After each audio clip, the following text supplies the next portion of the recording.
Bom dia! Como vocês estão? Bem?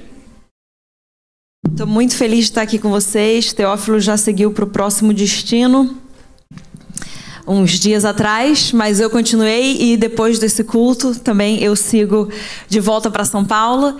Mas é uma honra mesmo poder estar aqui com vocês e viver um pouquinho do que está acontecendo aqui em Zion, Lisboa. Na sexta-feira eu tive com o pessoal do Vox, quem estava aqui. A gente teve um papo, assim, uma conversa, mas um papo reto, de mãe para filho, né?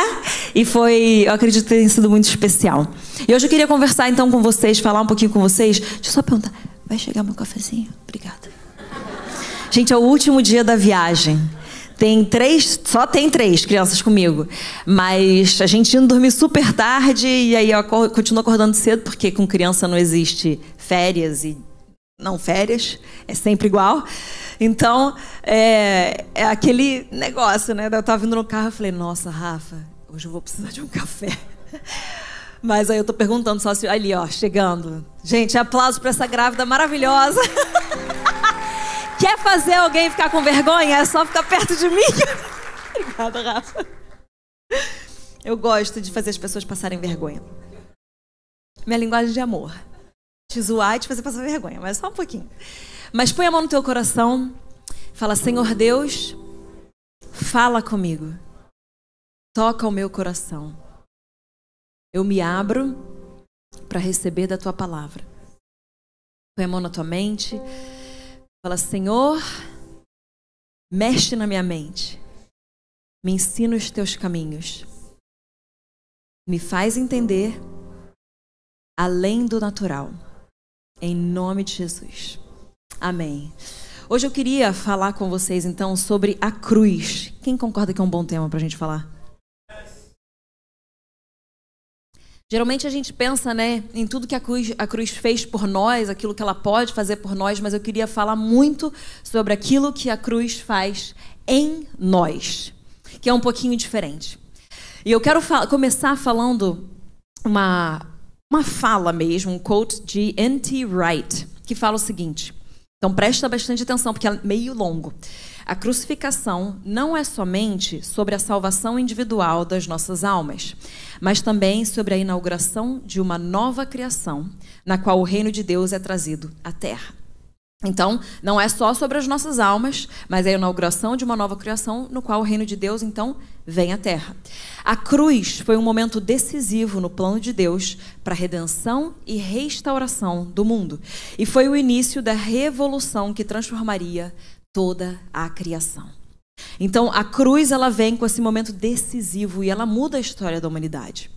E é o início da revolução que eu e você fazemos parte, para transformar toda a criação. Porque Jesus, ele vai para a cruz e ele depois nos comissiona para continuar com a obra dele. Então nós fazemos parte dessa transformação. A cruz, ela é esse evento central em relação à humanidade e traz todo esse impacto e essa transformação para a gente. Então não é só aquilo que a cruz pode fazer por nós, mas é aquilo também que ela opera dentro de nós. Romanos 8:32, abre comigo. A gente vai começar lendo isso daqui. Porque a gente tem que entender tudo aquilo que a cruz, então, fez. Romanos 8:32 fala o seguinte. Vocês já chegaram lá? Já? Se chegou a falar a cruz? A cruz. Não, acho que a gente pode esperar mais um pouquinho. Romanos 8:32. A cruz? A cruz? Ok. Aquele que não poupou seu próprio filho, mas o entregou por todos nós, como não nos dará com ele e de graça todas as coisas? Então o Pai que não poupou o seu próprio filho, mas entregou Jesus Cristo por mim e por você, ou seja, ele mandou Jesus para viver aqui no mundo, 100% como Deus em sua natureza, 100% como homem em sua operação, dependendo do Espírito Santo, mas ele enviou Jesus Cristo e ele para morrer morte e morte de cruz em prol de nós todos que estamos aqui. E ele colocou essa morte porque é pela cruz que nós iríamos acessar e conquistar tudo que ele tinha que nós acessássemos e conquistássemos. Então a gente entende que se ele, amando tanto o seu filho, enviou o seu filho, como que ele não daria através do seu filho tudo aquilo que era necessário? Muitas vezes a gente acha que falta coisas e a gente tenta acessar essas coisas que a gente acha que está faltando de outras formas, mas a gente tem que entender, Deus é um bom pai. Um bom pai não enviaria o seu filho faltando alguma coisa. Um bom pai não enviaria o seu filho para sofrer morte, e morte de cruz, se isso não fosse completamente suficiente.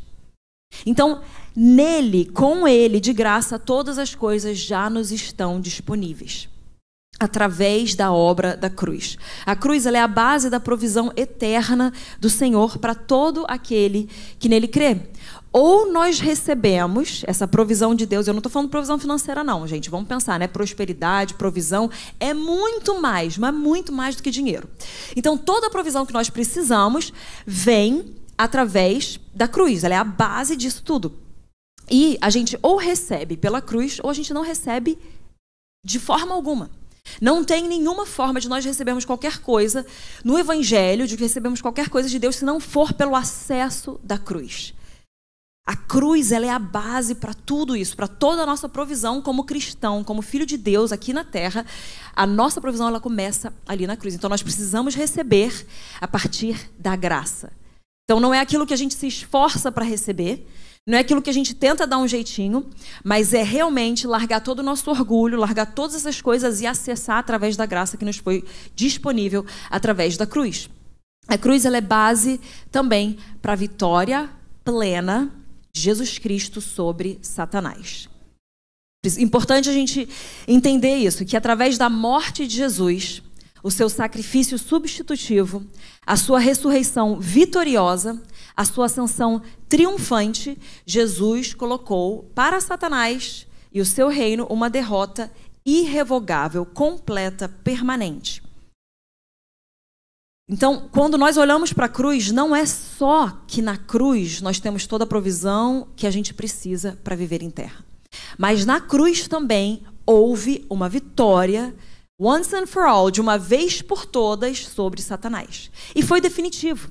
E Satanás, ele sabe que não tem mais jeito, não tem mais o que fazer, não tem mais volta.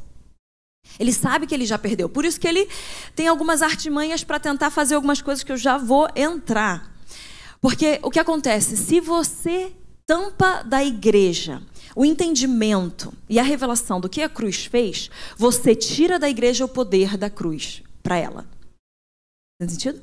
Então, se o inimigo, porque ele sabe que ele já perdeu, não tem mais o que fazer, é permanente. Quando a gente lê a palavra, já é definitivo. A gente ainda está vendo o desdobrar da história. Mas o inimigo já perdeu.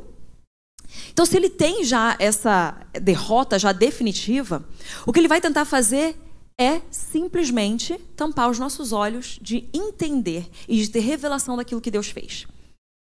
Porque ele não consegue mudar o que Deus fez, mas ele consegue mudar a nossa percepção.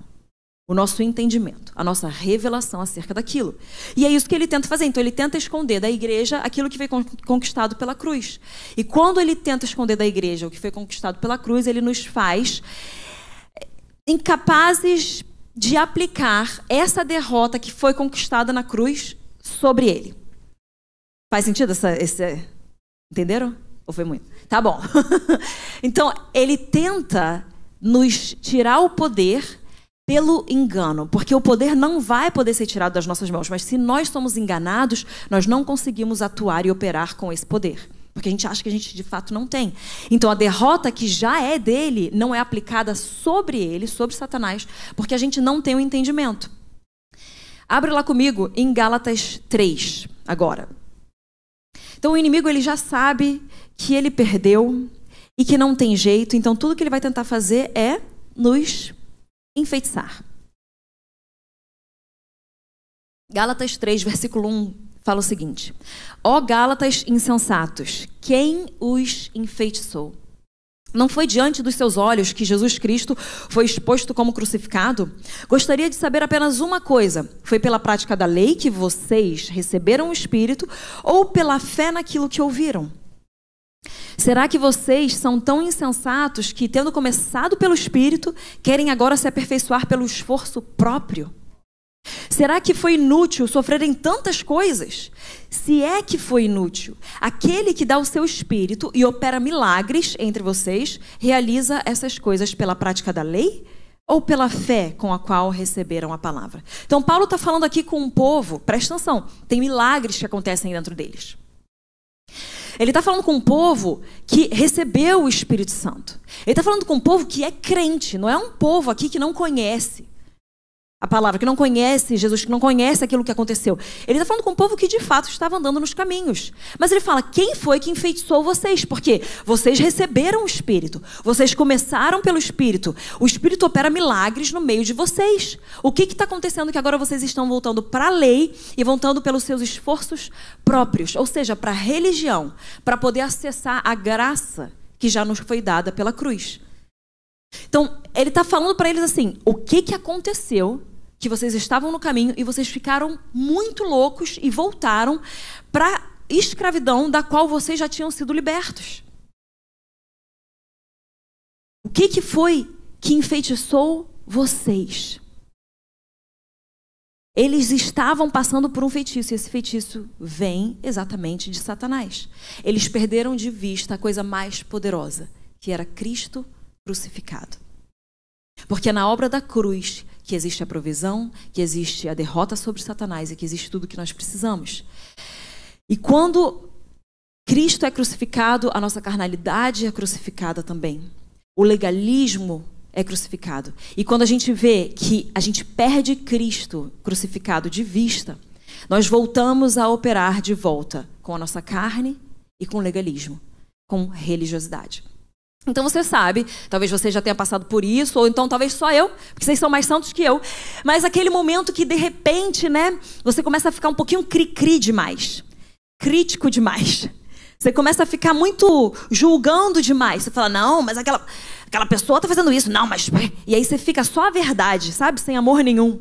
Fica duro o coração, mas de novo, foi só eu. Peço perdão aqui diante de vocês.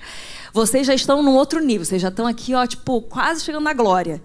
Ninguém passou por isso aqui, porque Zion, estamos todos aqui, ó, santificados, já prontos para a glorificação. Mas a gente passa por isso, a gente conhece às vezes pessoas que de repente, ela era tão amorosa, mas ela começa a ficar tão cheia de senso de justiça demais. E querendo ficar tão dura, e querendo ficar tão firme demais. E a gente fala, o que foi que aconteceu? Você antes estava caminhando com amor, você estava caminhando com bondade, e de repente veio só a lei. Em algum momento, a gente é enfeitiçado, os nossos olhos são tampados, e a gente perde de vista Cristo crucificado, que é a graça que é estendida a todos nós. Não importa o nosso passado, não importa a nossa história, a graça ela vem para todos nós.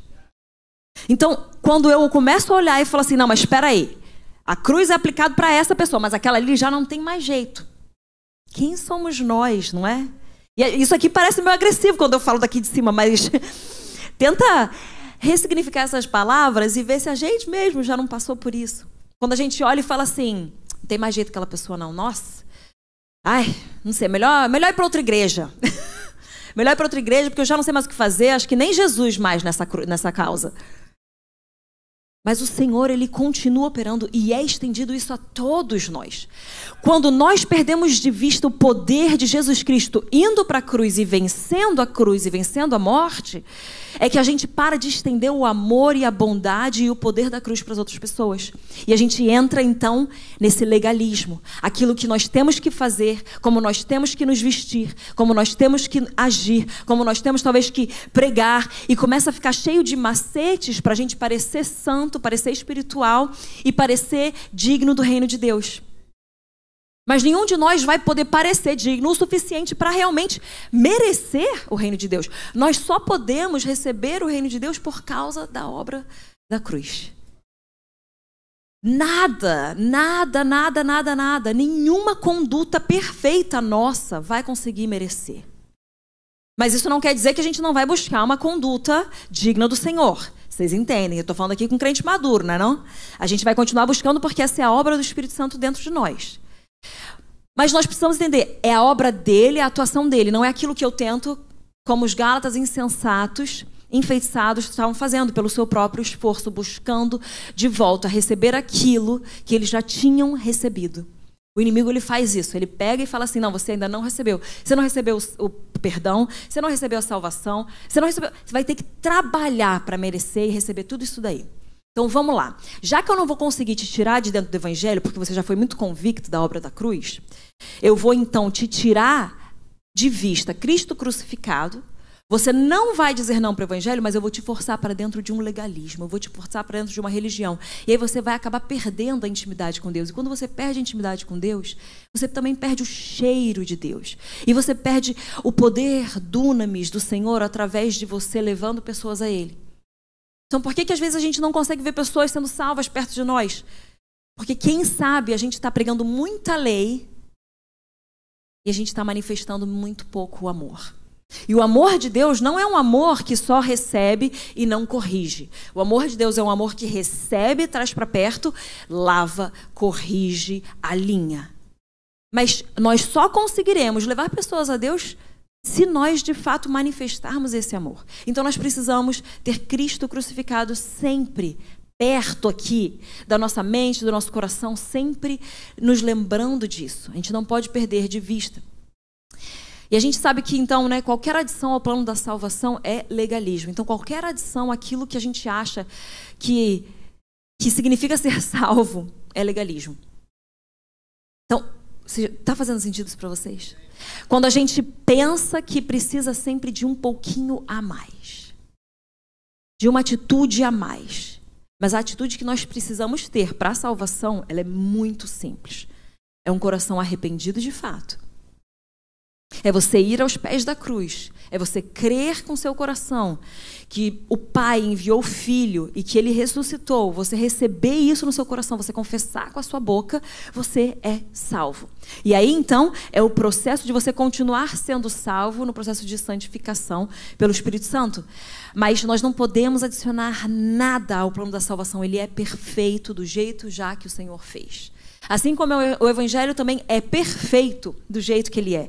Nós não precisamos tornar o Evangelho nem um pouco mais agradável e atrativo, porque ele já é perfeito do jeito que ele aconteceu.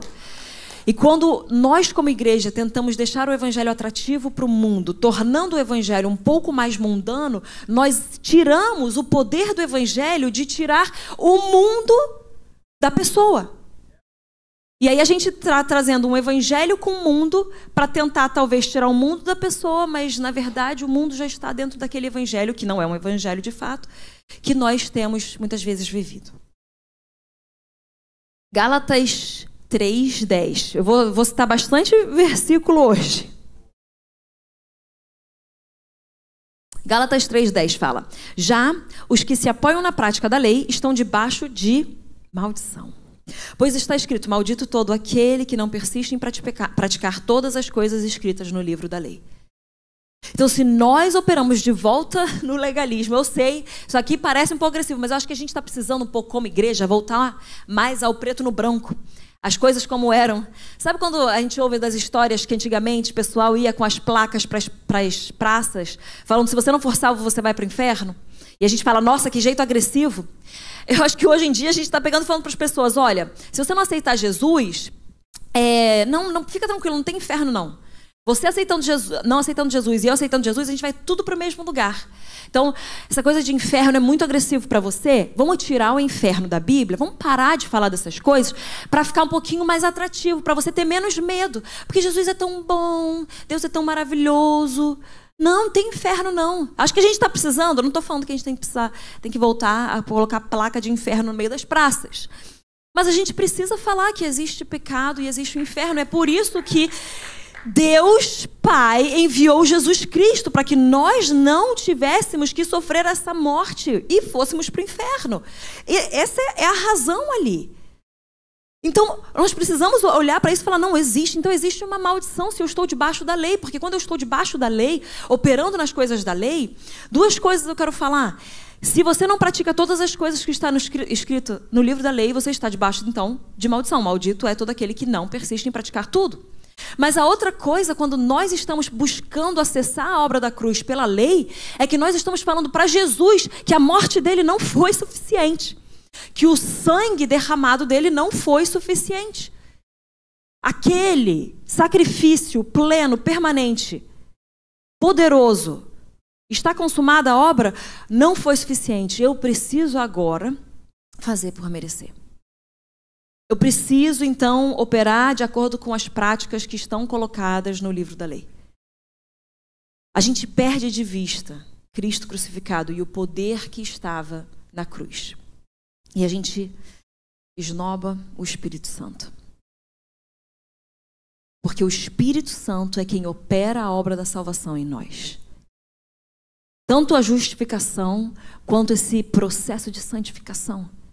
E se eu falo que eu prefiro a lei, a obra do Espírito, do próprio Deus dentro de mim, eu estou esnobando o Espírito, eu estou apagando o Espírito.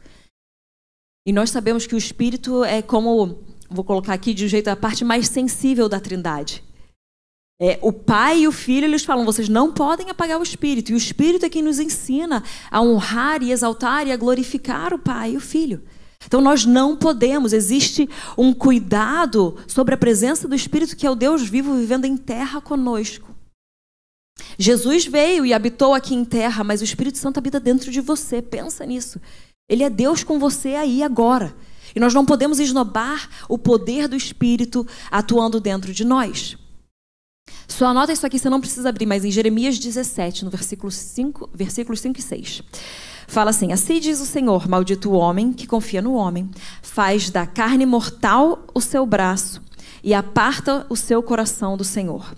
Porque será como um arbusto solitário no deserto e não verá quando vier o bem. Antes, morará nos lugares secos do deserto, na terra salgada e inabitável. Então está falando aqui que maldito é esse homem que confia em si mesmo, que faz da sua carne a sua própria força. Que faz dos seus esforços próprios a tentativa de fazer algo para merecer Deus. Ele aparta, assim, o seu coração do Senhor. Quando nós confiamos na nossa carne, no nosso esforço, e nós afastamos o Espírito do seu poder e da sua obra dentro de nós, nós nos afastamos do Senhor. Porque o Espírito, ele é tanto poder para efetuar, quanto a intimidade. É ele que consegue fazer a intimidade da gente com o Pai. É a intimidade com o Espírito Santo, o relacionamento com o Espírito Santo. Então, quando nós confiamos demais nos nossos próprios braços e na nossa própria força, nós nos apartamos do Senhor. E debaixo disso, a gente opera em cegueira e não consegue nem ver as bênçãos de Deus, não consegue perceber as coisas do Senhor, porque a gente está continuamente tentando fazer com os nossos próprios braços. A gente sai da graça e deixa de experimentar o sobrenatural de Deus. Porque tudo o que nós fazemos em terra como igreja é dependente do Espírito Santo e é dependente do poder sobrenatural do Senhor. Então, a igreja, ela não pode nada sem o Espírito de Deus. A igreja não é capaz de nada sem o Espírito Santo do Deus vivo. Isso não tem a ver com igreja carismática ou não. Isso aqui tem a ver com você estar dependente da parte da pessoa da Trindade que foi designada para estar aqui conosco, nos ajudando ao longo do caminho. Nós não podemos nada sem o Espírito Santo. Eu vou trazer aqui só alguns pontos quando a gente percebe, para vocês perceberem e notarem nas nossas vidas, de quando a gente às vezes está entrando em legalismo. É quando a teologia, ela toma, por exemplo, o lugar da revelação. Você quer só o conhecimento, mas você não quer o poder revelatório do Espírito Santo acerca daquilo. A letra mata, mas o Espírito vivifica. Então, nós não podemos viver somente de teologia, nós precisamos viver de revelação do Espírito Santo. Não é a nossa razão, não são as nossas regras, mas é o Espírito Santo. E a teologia, nós incentivamos muito, vocês têm que fazer escolas altas, vocês têm que buscar conhecer mais a Deus, mas é sempre a partir do poder. Então não pode ser aquele negócio, eu vou entrar então num seminário teológico, vou entrar numa faculdade de teologia e eu vou aprender tanto da palavra, mas tanto que não vai mais ter espaço para o Espírito, porque agora eu já sei bastante da palavra. Eu não preciso mais do Espírito para me ensinar acerca da palavra. A teologia toma o lugar da revelação. A educação, ela toma o lugar da construção do caráter. Jesus, ele nunca somente ensinava e educava as pessoas. Jesus, ele tinha as pessoas caminhando junto com ele, ele tinha os seus discípulos andando junto com ele, e o caráter dos seus discípulos eram desenvolvidos e forjados ao longo do caminhar perto de Jesus. Eles viam como Jesus era, não só pregando, mas quando Jesus era falando com as crianças, como Jesus era falando com os fariseus, como Jesus era falando com aqueles que já tinham recebido, como Jesus era com pessoas que precisavam ser tocadas por um toque divino para serem curadas. Eles andavam com o Senhor o tempo todo. Então não é só conhecimento intelectual, mas é um estilo de vida que precisa ser transferido. Jesus Cristo transferiu para os seus discípulos um estilo de vida. Então não é só a educação. E sabe, eu acho que hoje o que muito tem acontecido, especialmente em faculdades e seminários teológicos, é que nós trocamos a revelação e o poder do Espírito Santo pela teologia, como já foi colocado. Então nós estamos educando mentes carnais. Mente carnal, você fala assim, não, eu não tenho uma mente carnal, eu não penso em pornografia, essas coisas. Não, minha mente não é carnal. Não, calma aí. Se nós dizemos não ao poder do Espírito Santo em nós, nós nos afastamos do Senhor. Então, a nossa mente deixa de ser espiritual pelo poder do Espírito Santo, pelo trabalhar do Espírito Santo, e ela volta a ser carnal, porque nós somos carne. Nós somos feitos de carne. E nós estamos sendo libertos disso. Mas a nossa mente, a nossa alma, ela pensa certas coisas. Se nós educamos porque a palavra, ela é arma. Vocês sabem disso. Palavra é espada. Palavras são as armas que nós precisamos. Se nós educamos uma mente carnal com armas, o que nós estamos fazendo? Inimigos de Deus, extremamente armados com a palavra dele. Inimigos de Deus porque têm mentes carnais. Não têm mais mentes espirituais, mas estão equipados com a palavra. Tiago 4,4 fala, adúlteros, vocês não sabem que a amizade com o mundo é inimizade com Deus? Quem quer ser amigo do mundo se faz inimigo de Deus. Então, quando nós estamos tão parecidos com o mundo e tão doutrinados pelo mundo, com uma cosmovisão tão mundana e tão de acordo com o que o mundo pensa, fala e faz, e a gente está equipado do poder da palavra de Deus, nós estamos criando inimigos de Deus, que vêm para o quê? Vêm para destruir a própria igreja.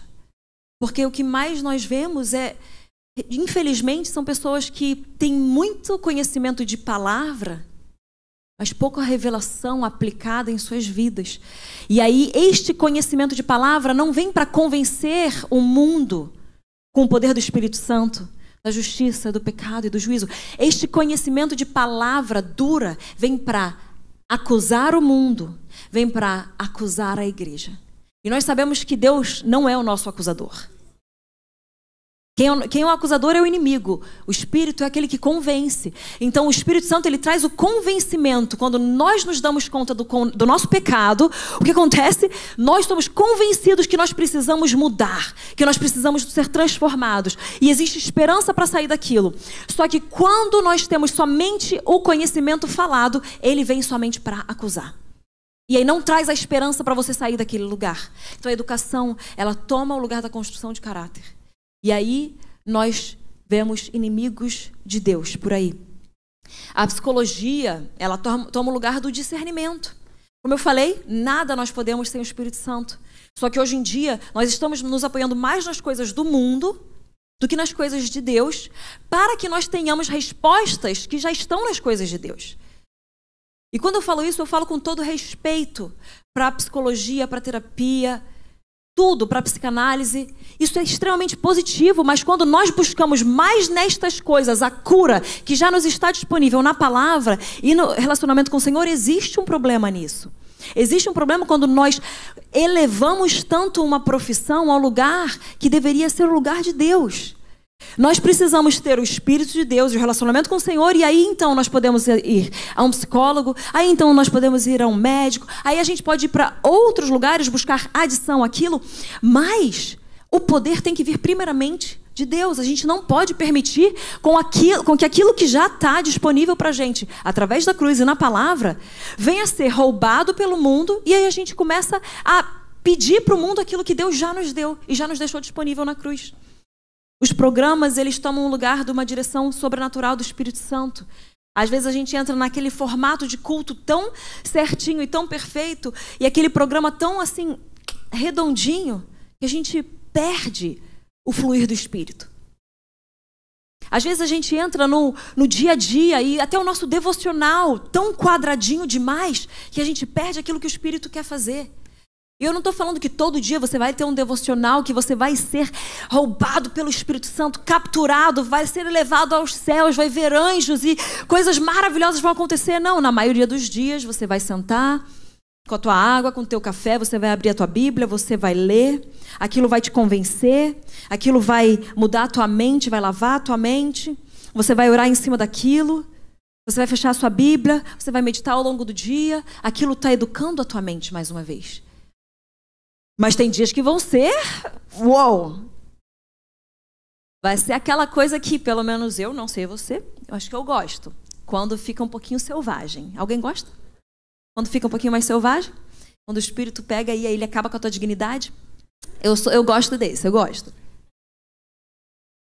Mas a gente esquece que os dias que foi um sentar, ser fiel, ler, orar, colocaram a palavra dentro de nós. Para que nos dias das aflições, eu falo assim, não foi só o dia que eu rodopiei e vi anjos. Foi o dia que aquela palavra entrou no meu coração e me tirou uma mentira desse mundo. E me deu forças para que então eu possa vencer essa tentação. Para que eu possa então resistir ao diabo. Para que eu possa, de fato, lutar essa batalha. São esses dias normais que nos fazem vencer nos dias mais difíceis. E hoje, por causa de muitas mídias sociais, a gente está acostumado muito com edição. E a gente acha que todo dia tem que ser um dia épico. Um dia, uau! Com música no fundo e um filtro perfeito e uma família perfeita caminhando. Não é sempre assim. Eu estava dando bronca nos meus filhos antes de entrar aqui. Por quê? Porque eu tenho que ensinar a eles coisas simples. Tão simples. Por exemplo, ontem eu falei, meu filho, quantas vezes eu tenho que te falar? Você não passa a mão no chão da rua, não é? Eu tenho que te ensinar, mas você já está num momento da sua vida que, tipo assim, eu já falei muito. Quando que vai entrar na tua cabeça? Ou seja, é normal. O normal é, não pode fazer isso, não faz aquilo, não. Vocês sabiam que mais vale não do que sim? Calma aí, deixa eu só explicar um pouquinho mais. Porque você fala, não, calma aí, como assim mais não? Porque para todo sim errado que você fala, você está dizendo não para algo certo de Deus. Então a gente precisa operar em mais nãos. Não posso isso, não faço isso, porque isso não tem a ver com quem eu sou. Não, eu não vou para cá, porque esse lugar não tem a ver com quem eu sou. A nossa cultura de família espiritual de Deus tem que estar tão forte que a pressão social é muito pequena. Então eu olho, a pressão social está tentando me falar uma coisa e eu não estou tentando lutar contra a pressão social. Eu sou tão forte aqui que eu falo, não, nada a ver comigo. Porque o meu sim para isso aqui é muito maior. Mas é um grande sim para Deus e tantos nãos para as coisas desse mundo. Isso é o processo que a gente vai passando de entender que a vida, ela é normal, a vida custa, a vida tem sacrifícios e a vida é muito feita de não. Não pode.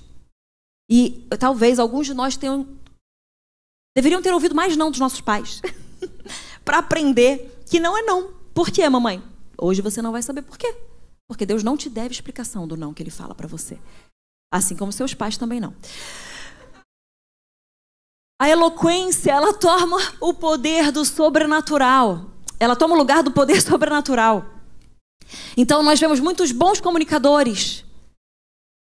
Mas e o poder do Espírito Santo para convencer o povo? A razão, ela toma o lugar das obras da fé. Nós precisamos fazer isso, mas assim, a fé, não, a gente não precisa atuar em fé. A gente consegue fazer com a nossa própria matemática e sendo sábio. Às vezes a gente está achando que está sendo sábio, mas a gente está só operando em falta de fé mesmo. Porque se nós, como Zion, fôssemos viver pelo que faz sentido, pela matemática humana, nenhum de vocês estaria aqui hoje. A gente só vive pela fé, sempre acreditando que o Senhor vai romper. Por quê? É Ele que chama, é Ele que direciona, então é Ele que provê. Aí isso nos força a caminhar de um jeito completamente dependente. Gente, se nós vivermos uma vida cristã que não requer fé, não faz sentido, não é bíblico, não é cristão, não é evangelho. Porque é pela fé.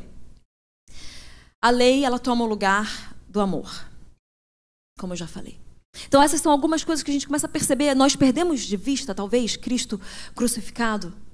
Nós precisamos voltar a ter ele sempre, assim, em nossa mente. E eu sei que quando nós olhamos para a nossa cruz evangélica, nós não vemos Jesus lá. E a cruz católica deixa Jesus lá. Jesus não está mais lá. Mas às vezes a gente precisa lembrar um pouquinho mais que ele esteve. A gente precisa lembrar um pouquinho mais que ele sofreu de fato. A gente precisa lembrar um pouquinho mais que Jesus foi e morreu a morte mais humilhante de todas. Ele foi humilhado até o fim. Então, quando eu olho para a cruz, não é tipo, uau, ele não está mais, ele vive, ele... Não, nossa, ele esteve, e glória a Deus, glória ao Pai, ele não mais está. Ele venceu a morte, mas ele esteve. Eu preciso lembrar do que significou tudo aquilo. Do que significou Jesus Cristo passar por todo aquela dor e aquele sofrimento. Então, tudo que nós passamos em vida é a partir da obra da cruz, e a gente entendendo que ela não fez somente coisas por nós, mas ela faz coisas dentro de nós. E a cruz dentro de mim e dentro de você, ela é proteção e ela é garantia para todas as bênçãos, os benefícios. E benefício não é de uma forma assim, Júnior, eu vou ficar ganhando coisa com a cruz. Não, sim, você ganha coisa com a cruz. Você só ganha coisa com a cruz. Você também carrega ela e vive a sua vida seguindo a Jesus. Mas a cruz é o que te faz ganhar todas as coisas. Então, quais são os benefícios da cruz? Por exemplo, a cura, restauração. Então, a cruz, ela é a proteção e ela é a garantia de todos os benefícios e as bênçãos e a provisão da cruz por nós. A cruz dentro de nós é essa garantia daquilo que a cruz fez por nós. Faz sentido? Então, não só caminharmos com o entendimento da cruz por nós, mas da cruz dentro de nós. Então, primeira coisa que a cruz faz dentro de nós, ela nos liberta desta era perversa. Gálatas 1, 3-4, fala o seguinte: a vocês, graça e paz da parte de Deus, nosso Pai, e do Senhor Jesus Cristo, que se entregou a si mesmo por nossos pecados, a fim de nos resgatar desta presente era perversa, segundo a vontade do nosso Deus e Pai. Então, a cruz, quando Jesus se entrega, é para nos libertar desta presente era perversa. Como eu já disse, o inimigo já sabe que ele perdeu. Ele sabe que não tem mais volta, que é irrevogável aquilo que aconteceu e é permanente. Então, o que ele vai fazer? Enquanto eu puder cegar a igreja e postergar a próxima era, eu vou. Enquanto eu puder enfeitiçar a igreja, tirar de vista a cruz do crucificado, eu vou aumentar a era na qual eu sou o príncipe. Ele é o príncipe desta era. Ele sabe que na era que está por vir, não tem mais jeito.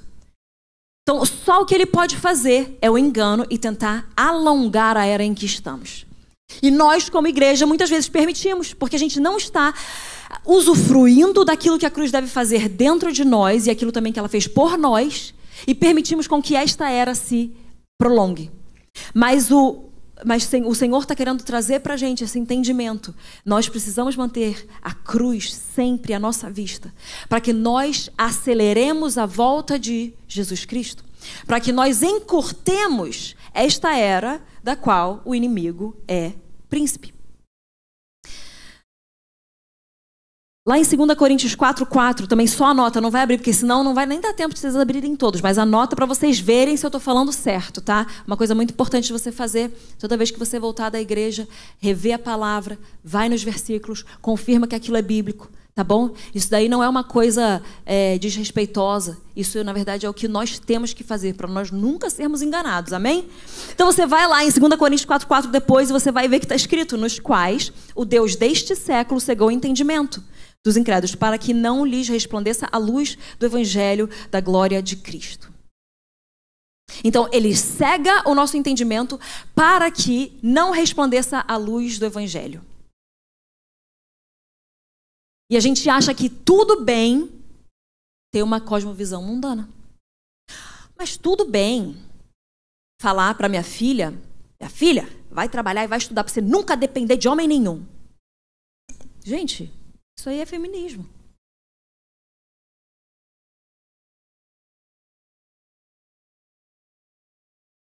O Quem falou isso, ou pensou isso, ou ouviu isso? Nós vamos trabalhar e vamos estudar não para não dependermos nunca de homem algum. Nós vamos fazer isso porque nós vamos manifestar o nosso Deus da melhor forma, mais excelente, mais grandiosa de todas. E porque nós devemos buscar crescer. Mas o intuito não é nós nos separarmos, homens e mulheres, e eu, como mulher, nunca depender de um homem. Se você, homem, me vir por aí e eu tiver com uma mala na minha mão, por favor, pegue a mala da minha mão e leve. Eu consigo? Eu consigo. Posso, às vezes, até ser mais forte do que alguns homens? Posso. Hoje em dia, nem tanto, mas teve uma época, mas eu não vou entrar nisso. Mas o que é o princípio? Qual que é o princípio? O princípio é o permitir com que o homem seja quem ele foi feito para ser. Ele vai sim proteger a mulher, ele vai carregar mais peso, e a mulher, ela sim é a pessoa que é acolhida. Nós não podemos ficar continuamente numa doutrina desse mundo. Eu estava até falando com a Rafa esses dias. Rafa, não faz isso. Ela, não, mas eu posso. Eu falei, eu sei que você pode. Eu sou super a favor da grávida continuar fazendo tudo que ela faz. Mas é o princípio. Se tem 3 mulheres numa mesa e uma é a grávida, quem vai levantar para pegar as coisas? Não pode ser a grávida. Por quê? Ela está carregando um próximo filho de Deus que está para nascer aqui, gente. Nós precisamos guardar e realmente aplicar a cosmovisão cristã dentro de tudo nosso. Porque sem perceber, a gente deixou com que o mundo entrasse na nossa mente, na nossa alma e nos doutrinasse de algumas formas. Hebreus 6, versículos 4 a 8, fala assim: para aqueles que uma vez foram iluminados, provaram o dom celestial, tornaram-se participantes do Espírito Santo, experimentaram a bondade da palavra de Deus e os poderes da era que há de vir. Depois ele termina falando aqui, mas caíram. Aqui está falando que nós fomos iluminados, provamos o dom celestial, participamos com o Espírito Santo, experimentamos a bondade da palavra de Deus e os poderes da era que ainda está por vir. Todos nós temos que tomar cuidado para não cairmos. Porque no momento que eu penso só, Gálatas insensatos, burros, ignorantes, vocês, só vocês e eu nunca, eu estou me colocando num lugar de possível queda. Quando nós lemos essas coisas, nós temos, ai de mim, que eu não venha cair como eles caíram. A história vem para me ensinar e para me alertar, para que eu não faça os mesmos erros. Mas a gente olha e você fala assim, gente, mas nós fomos iluminados e nós precisamos continuar sendo iluminados. Nós precisamos continuar dependentes do Espírito Santo e olhando Cristo com a sua obra da cruz ali, deixando disponível para cada um de nós aquilo que Ele trouxe à nossa disposição e acessar isso. E fala uma coisa aqui muito interessante. Será que eu entro já nisso aqui? Eu acho que eu vou entrar. Não sei se eu vou entrar. Eu vou entrar.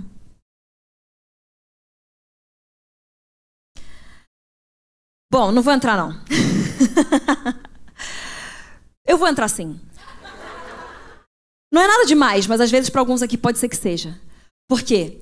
Quando a gente lê na Bíblia, a gente vê que aquilo que identificava os filhos de Deus, os discípulos, era o batismo com o Espírito Santo.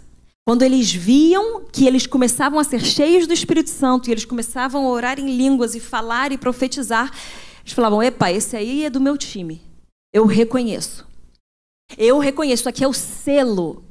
É o selo que marca a gente como filhos de Deus. É o selo que nos faz nos identificar. E hoje é isso uma das principais coisas que separa a igreja.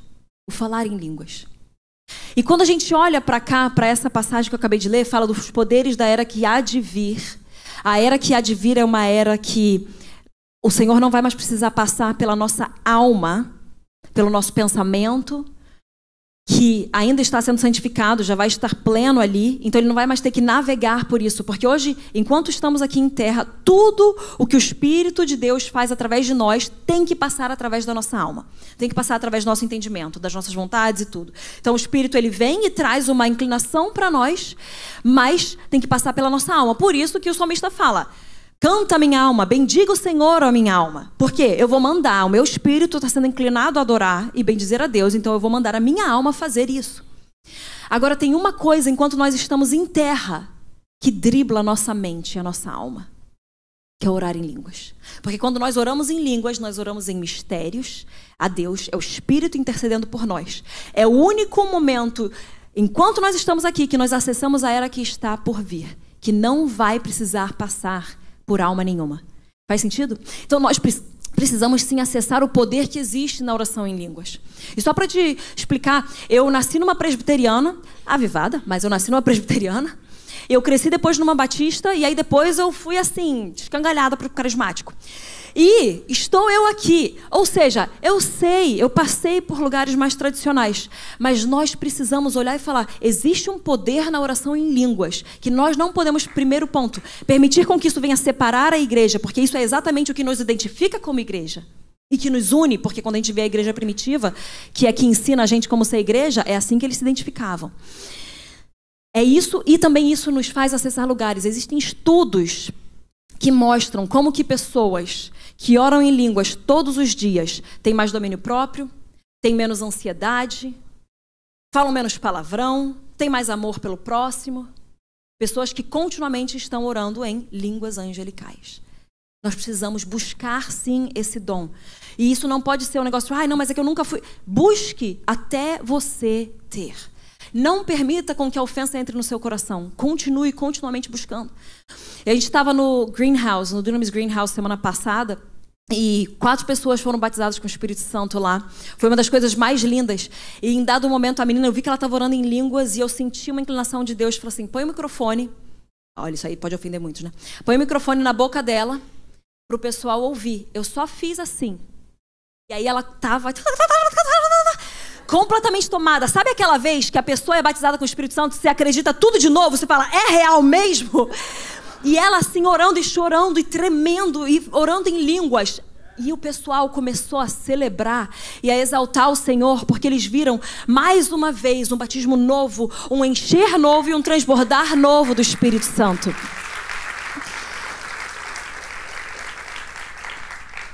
É tão poderoso. Nós, continuando, precisamos ser libertos das preocupações com este mundo. Nós sabemos da parábola que as sementes são jogadas e caem em diversos solos. Eu não vou entrar profundamente nisso, mas as sementes, algumas são choked, não enforcada. Aquilo ali, estranguladas. O melhor idioma de todos é todos eles juntos, é o que eu sempre falo. As palavras, elas são sufocadas. Por quê? Porque existe muito mundo, às vezes, no nosso meio. E aí as preocupações com o mundo, elas sufocam aquilo que o Senhor está falando. A palavra de Deus, às vezes, ela não consegue frutificar em nós, porque nós permitimos que as preocupações e os cuidados com esse mundo venham sufocar aquilo que a palavra está falando.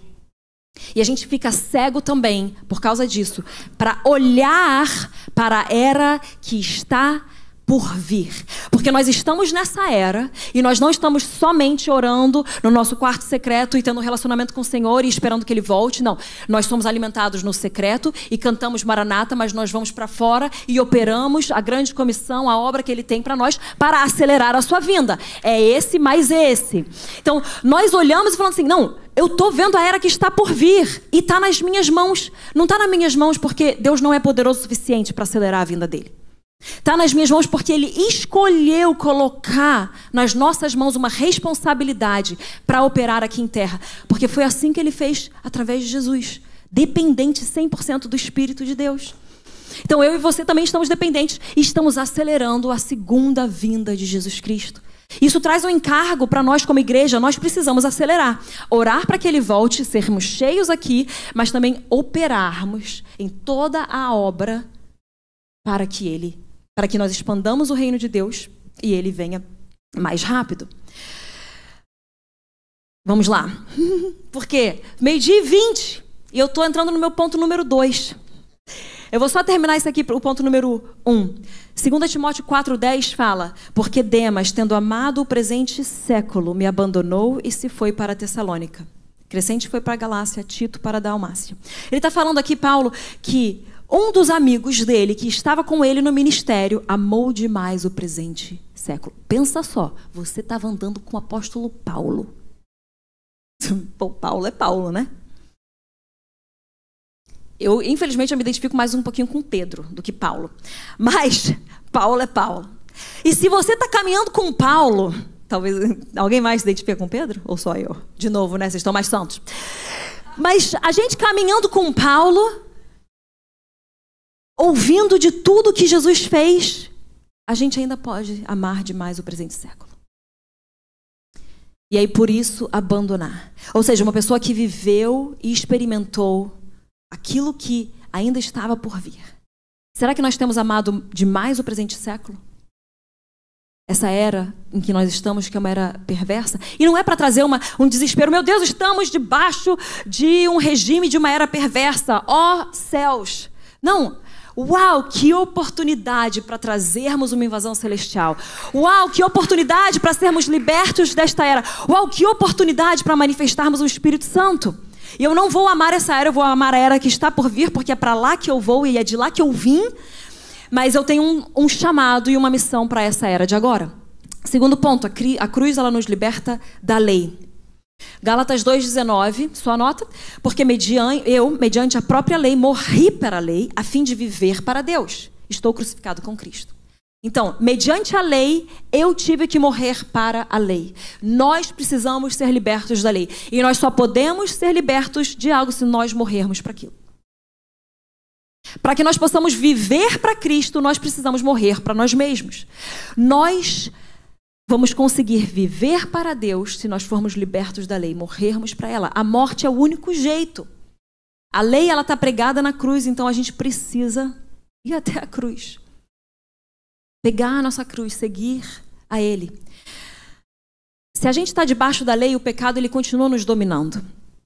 Porque a gente já viu aqui, maldito é o homem que confia, maldito é o homem que não consegue cumprir com toda a lei que está escrita no livro. Então, se a gente está debaixo da lei, a gente continua debaixo da operação e do poder daquela lei. Nós precisamos atuar debaixo da direção do Espírito Santo. As tábuas de pedra onde as leis foram escritas, elas eram externas. Depois vem Jesus, vem o Espírito e ele escreve a lei no nosso coração. Ele escreve a lei dentro de nós. E não é uma lei da tábua de pedra, é a lei da instrução do Espírito. É a lei do amor de Deus. E o nosso coração, ele dita a forma como a gente caminha. A nossa maturidade é a gente ser guiada pelo Espírito Santo que vem e traz os direcionamentos ao nosso espírito, e o nosso coração então precisa ser inclinado a isso e obedecer a Ele. Romanos 8 fala que todos aqueles que são guiados pelo Espírito de Deus são filhos de Deus. Então a marca de que você é filho é que você é guiado pelo Espírito e não pela lei. Quando a graça ela chega, a lei precisa ir embora. Nós precisamos ser libertos da lei. Não tem como graça e lei coabitarem. Não tem como. A lei ela é suficiente para te levar até Cristo e aí você encontra Cristo, recebe o poder, recebe o Espírito Santo e você é liberto da lei. A cruz ela nos liberta de nós mesmos. Mais um pouquinho para frente em Gálatas 2:20 fala: já não sou eu quem vive, mas Cristo vive em mim. E esse viver que agora tenho na carne, vivo pela fé no Filho de Deus que me amou e a si mesmo se entregou por mim. Nós precisamos ser libertos de nós mesmos, não mais nós vivendo por nós mesmos, mas Cristo vivendo em nós. Nós somos libertos das ambições pessoais, do nosso orgulho, do egocentrismo. Hoje, sim, o príncipe desta era é o inimigo, mas o Deus, assim, pessoal, nosso, somos nós mesmos. É o que eu quero, o que eu penso, o que eu sinto, o que eu falo, o meu chamado. Mas a cruz, ela nos liberta de nós mesmos. Não é o que você quer, é a vontade do Pai. Não é o que você pensa, é a palavra de Deus. Não é o que você sente, é a vontade do reino dos céus. A gente começa a ser liberto disso. E quando a gente tem o orgulho, quando a gente tem muito de eu dentro da gente, é aí que o inimigo faz a gente cair. É aí que o inimigo faz a gente tropeçar. Porque a gente está buscando a nossa vanglória, a gente está buscando as nossas próprias coisas e a gente não está permitindo com que a humildade venha operar através de nós e permitimos então que nós sejamos os nossos próprios deuses e nós nos sintamos às vezes superiores aos outros ou inferiores, porque o orgulho ele opera tanto para você se sentir superior quanto você se sentir inferior. Então nós precisamos ser libertos de nós mesmos para que nós não venhamos nos sentir, que nem Filipenses 2 Ele fala, não façais por partidarismo ou vanglória, mas por humildade, considerando cada um os outros superiores a si mesmo, não tendo em vista o que é propriamente seu, senão também cada qual o que é dos outros. Não é mais o que é meu. Sabe aquela criança que aprende que tem coisas que são dela e coisas que são dos outros e ela fica, é meu, é meu, meu. Nossa, o Benil, meu terceiro, ele sabe falar, é meu. Também ele tem 2 irmãos mais velhos, né? Que não permitem quase que ele faça as coisas que ele quer, porque eles levam ele para cima e para baixo. Mas ele pega e fala, é meu, é meu. Eu falo, Benil, não é seu, é nosso. É nossa família. Se você ganha, eu ganho. Se você perde, eu perco. Na igreja a gente está vendo uma coisa que é assim, se ela ganha, eu tenho menos brilho, então eu perco. Não, eu vou ser liberta de mim mesma. Não tem a ver sobre eu ser reconhecida, tem a ver sobre o Pai ser glorificado. Então, se eu estou ganhando, ele, está todo mundo ganhando, porque nós estamos vivendo para Deus. E se os outros estão ganhando, eu também estou ganhando, porque tem a ver com o nosso Pai, tem a ver com a nossa família. Não tem a ver com o meu nome ser conhecido, mas com o nome de Jesus Cristo ser conhecido. Então, como igreja, a gente precisa ser liberto de nós mesmos para entender que nós estamos num só time. E o egoísmo, ele é marca de um mundo caído, é marca desta era. Os homens são egoístas. Eles são mais amigos dos prazeres do que amigos de Deus. Eles não conseguem mais amar, eles não conseguem mais ser piedosos, eles são egoístas, egocêntricos. É tudo sobre meu. E o evangelho, ele é cristocêntrico. Ele nos liberta desse self, eu mesmo. Nós somos nascidos de novo, mas depois de sermos nascidos de novo, nós precisamos segui-lo. E seguir a Deus significa você negar a você mesmo e pegar a sua cruz. Então não tem a ver mais comigo, não tem mais a ver com você, tem a ver com a cruz, a obra de Deus e continuar aquilo que Ele começou e vivermos em família em direção disso. Quarta coisa que a cruz faz, não pode subir. Ela nos liberta da carne. Gálatas 5:24, vocês sabem que vocês estão percebendo que a gente está seguindo aqui em Gálatas, né? Fala o seguinte: os que pertencem a Cristo Jesus crucificaram a carne com as suas paixões e os seus desejos. Aqueles que pertencem a Cristo. Jesus, ele vai voltar para aqueles que são dele. Nós pertencemos a ele. E nós, então, porque pertencemos a ele, e ele vai voltar por nós, nós precisamos acessar a cruz para que ela nos liberte das obras da carne. Eles crucificaram. Se nós somos pertencentes a Deus, nós temos a nossa carne crucificada. Quem são aqueles que são dele? O que define aqueles que são dele são aqueles que crucificaram a carne. Então, o que é a obra da carne, gente? Imoralidade sexual é uma delas. Atitudes erradas em relacionamentos, quando você tem forma errada de se relacionar um com o outro. Egoísmo, por exemplo. Quando você tem mentiras, obras da carne. Prazeres deste mundo são obras da carne. Agora, uma coisa muito importante é o oculto. Aí você pensa, Júnior, mas eu estou muito longe de operar no oculto. E glória a Deus por isso. Mas o oculto, ele começa com uma coisa. A tentativa de nós manipularmos outra pessoa. Então, quando a gente vê Jezabel, qual que era o poder de Jezabel? Era um poder que não fazia sentido, era oculto, era uma feitiçaria aquilo. Existe uma tentativa de manipulação, e aí a pessoa fica cega, fica inebriada, e ela não consegue mais ver claramente. E é um poder muito forte. E às vezes nós estamos operando em manipulação, e achamos que tudo bem, não, é só uma falhazinha de caráter. Não, qualquer tentativa de controle de um outro ser humano é o início para que o oculto tome espaço. Qualquer tentativa disso é início de feitiçaria. A manipulação, o controle, vai nos levar a esse oculto. Porque é aquilo que tenta nos controlar, e aí começa a enganar os nossos olhos. Começa a tampar a nossa capacidade de perceber, de ter revelação, de identificar as coisas de Deus.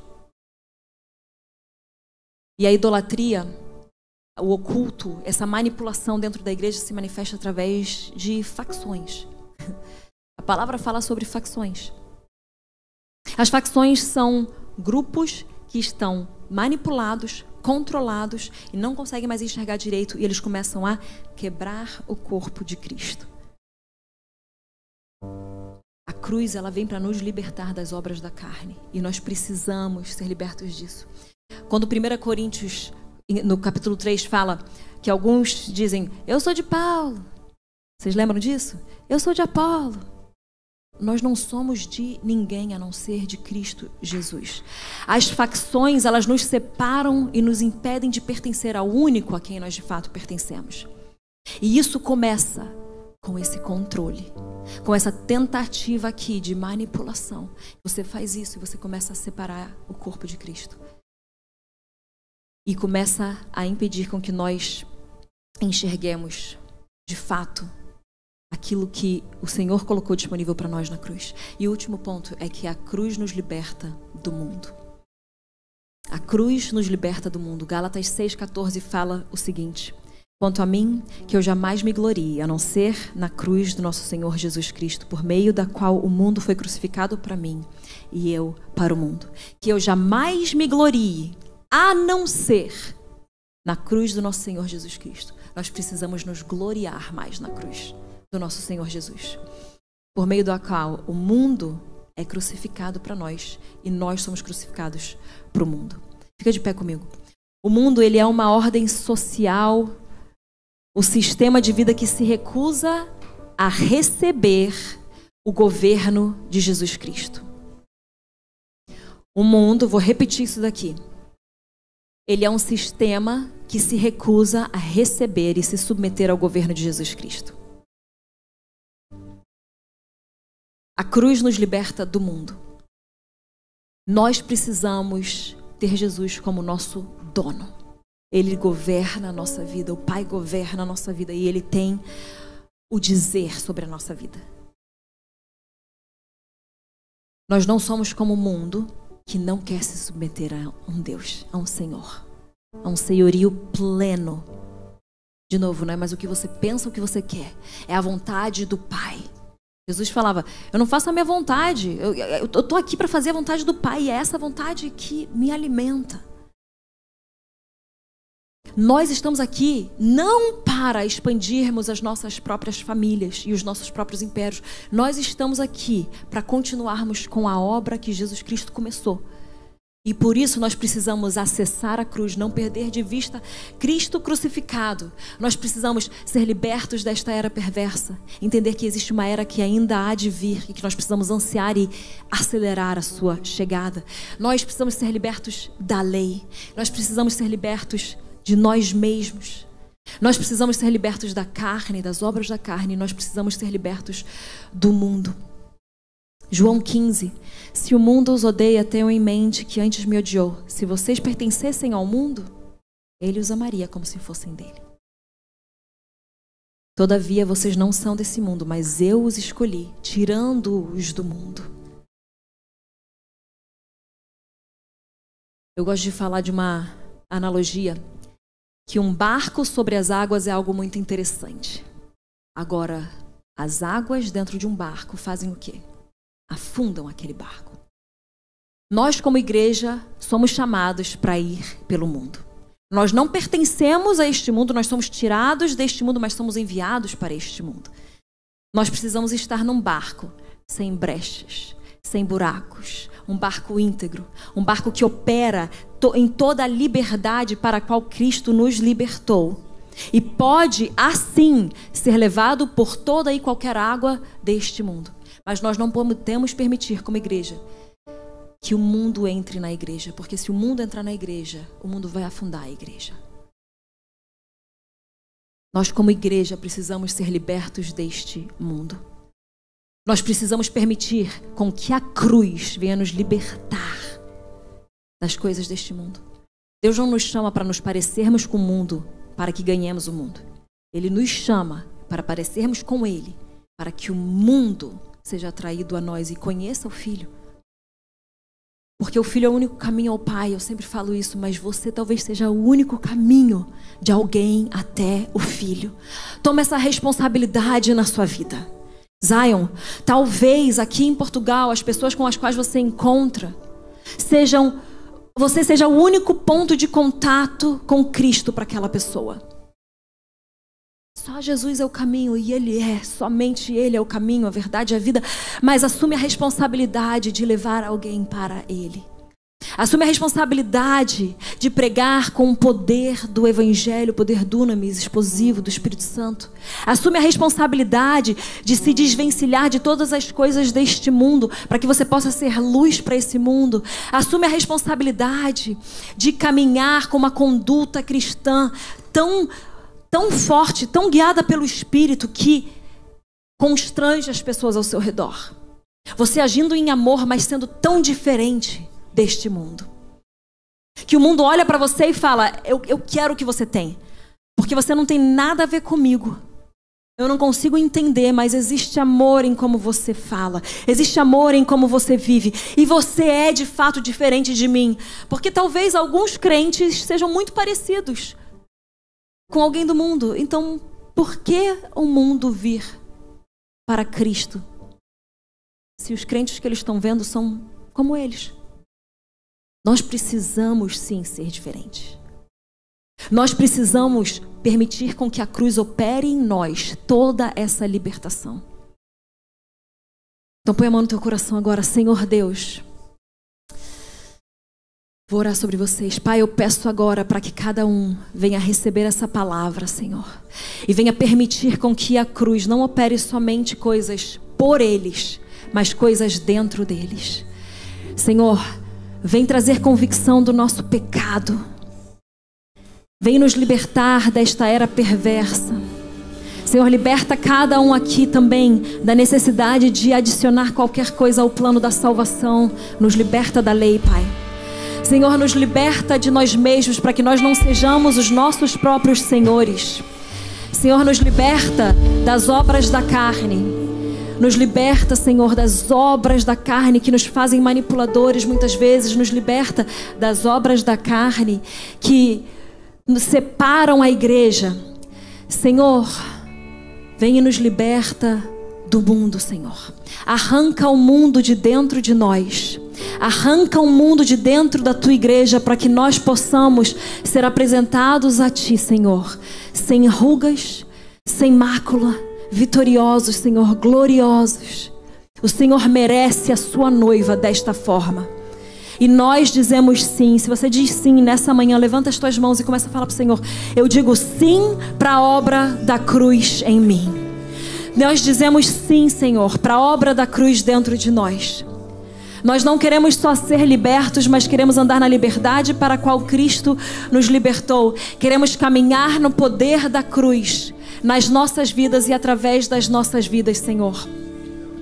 Em nome de Jesus, sela agora essas palavras, sela essa mensagem no coração de cada um, Senhor. Pelo sangue de Jesus nós pedimos, e pelo poder do Espírito Santo, sela em nós, em nome de Jesus Cristo.